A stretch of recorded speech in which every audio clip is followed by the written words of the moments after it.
jungle show up here today. Kyrie on a Lancelot. Killing spree. Will he indeed show up, bring back the old era of the Sky Kings? Or will La Mercenaria actually get the better of him? It's gonna be such action in the jungle right here. And you have to wait and see, especially in the EX lane as well, by the way. The lane that sometimes bleeds over into the jungle. The Esmeralda is definitely an interesting pick. Look at the damage though, Sans already taking a lot of heat.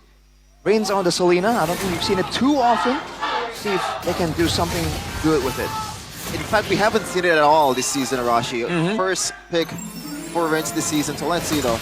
If they are already, kind of used to play this hero. Good trade though for Onic this time around. Keyboy gonna be taken low. This will trap on them too, but Rins will just clear the wave. Good back and forth here. Inspired for both Darwin and Rins. Again, having the spam ability is important for both these heroes. I wonder how they're gonna play around with Edoc here, because again, so far, I mean, in this matchup, is it Esmeralda? Is it just a non-lane?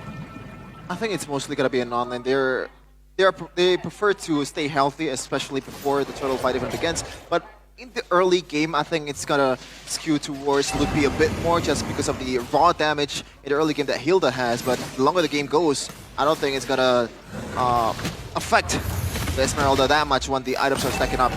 Right now, this is Kyrie's ground. Remember, Lancelot used to be the king of the retribution, like objectives. Especially at MSC, that was the hybrid Lancelot. Tyron taking a bit of damage. Kyrie already going with the purple buff.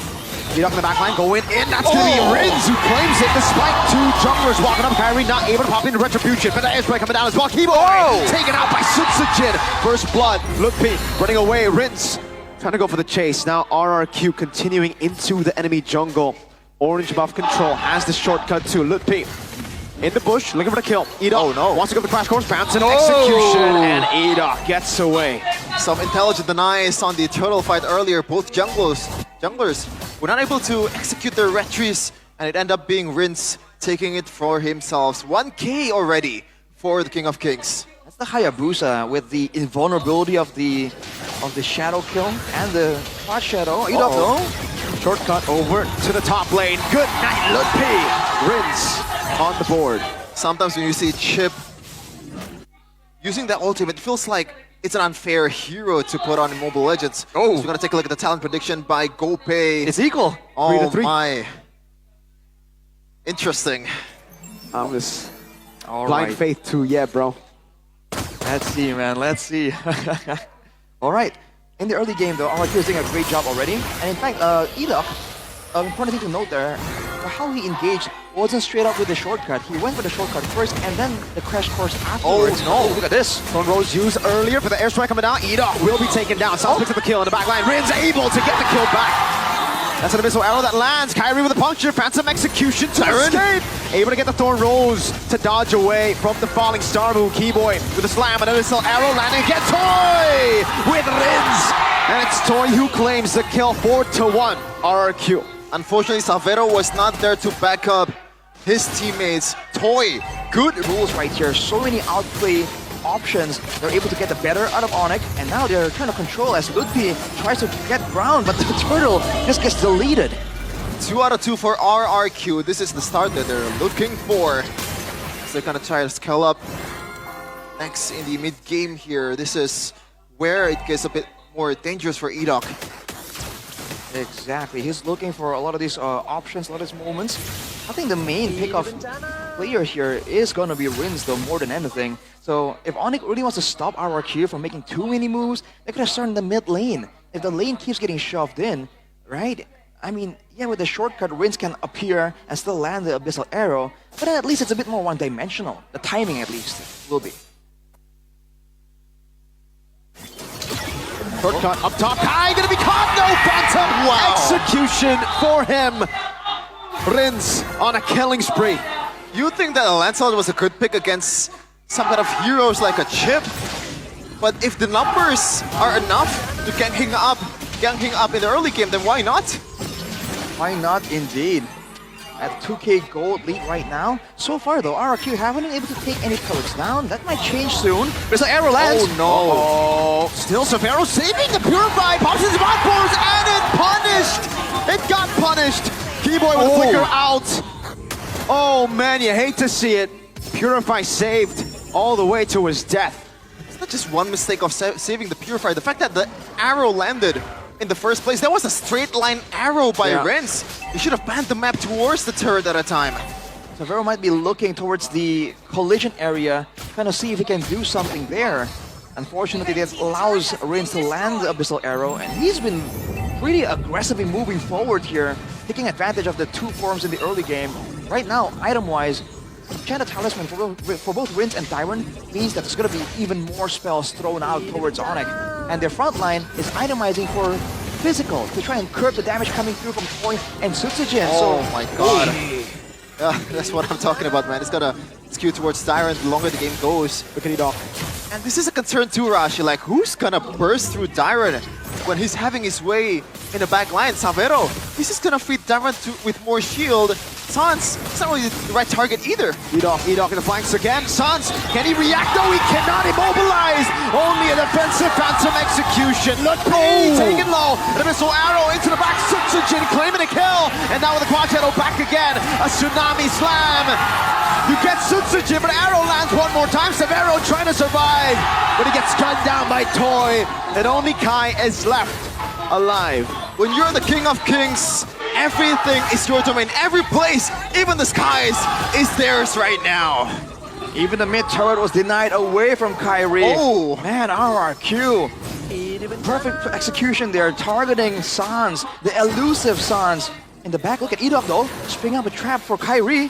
He finds it, short the way, goes away, able to escape. Sutsujin, the Quad Shadow landed, phantom execution used. Sutsujin, he could have gone for it, but Keyboy is standing right there to threaten to stop that from happening. Targeted systematically one by one, and now it's back to a reset. Look, P has to be careful here. Again, only itemizing mainly for physical defense. Keyboy tries to find something, but now he's stuck in the front. Edoc with the crash course. Tsunami Slam coming down as well, but Edoc's able to flicker out of it.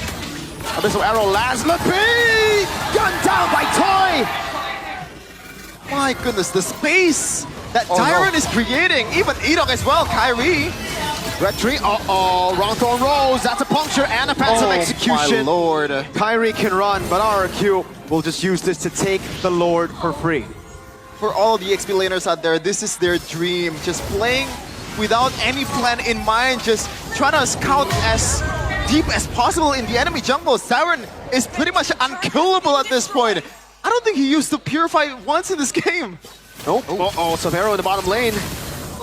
Yeah, has to use the Summon Force. All the offensive, the damage abilities at this point are being used to escape for Onic.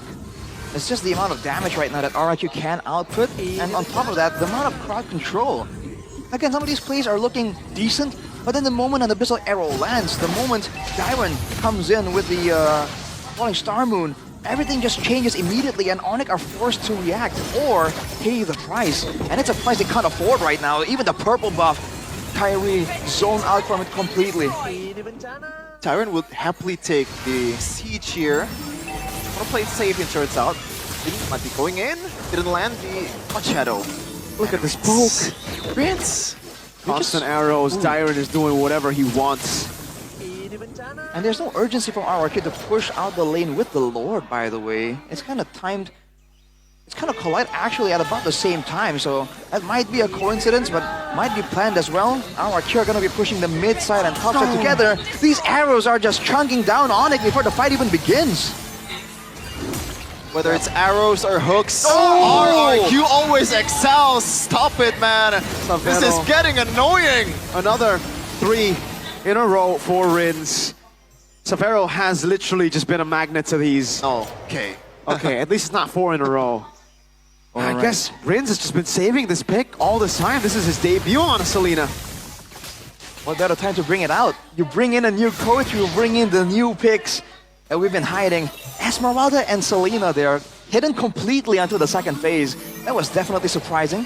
Almost another just one. Out of range. That is not okay, bro. That shouldn't be allowed. 8k gold lead. Base tire's still up for Onic, but scaling-wise, they can still get the fights done, but they have to go for a full-on committed fight. Whereas RRQ are content just picking off throwing out spells towards Onic like this, and no problem. There's still even the macro threat to think about because the chip is still very much in the game. 70-30 on the audience prediction presented by Golpe, and for a good reason. Right now it's just a bit, lopsided. 8K gold lead for RRQ. Keyboy is trying to be creative with his approach here with this Nami Slam, but even if he's there, there's not going to be any follow-up at all. And at this point, Lutpi. Oh, he read that. He did. Enoch didn't want to pop the shortcut. There's no reason to. They have a slow push down below. They can play the long game. Ritz was more concerned about aiming the arrow towards Keyboy there, not towards Lutpi, because they can just slowly but surely beat Lutpi down as long as the backline members don't feel safe to walk up to trade the damage back. Concealed by Onic though, can they find something? Nope. Koi cutting away at Kyrie. In the mid lane, Keyboy looking for the play, won't be able to find it. Diamond again, falling Star Moon. Over to Lutpi, just poking him down as now they control the neutral objective, all of it. Lutpi, half HP already. Just chunked by Tyrant Toy with a Death Sonata landing.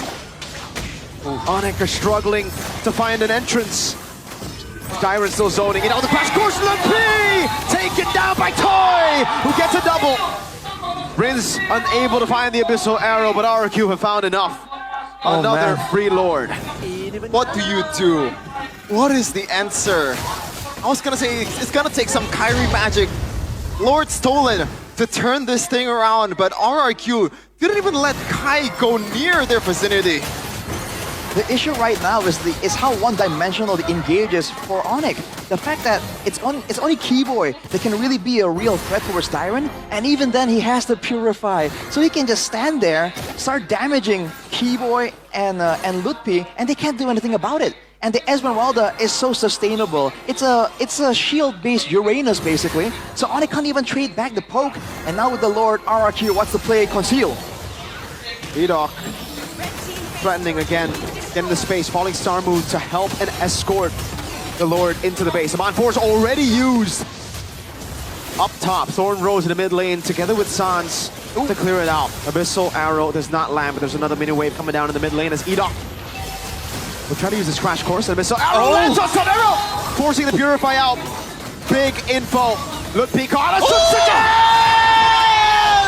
With the dive, finding another! Sabero assassinated, a double kill for the Mercenary. And now with the quad shadow, a desperate Tsunami Slam into the back.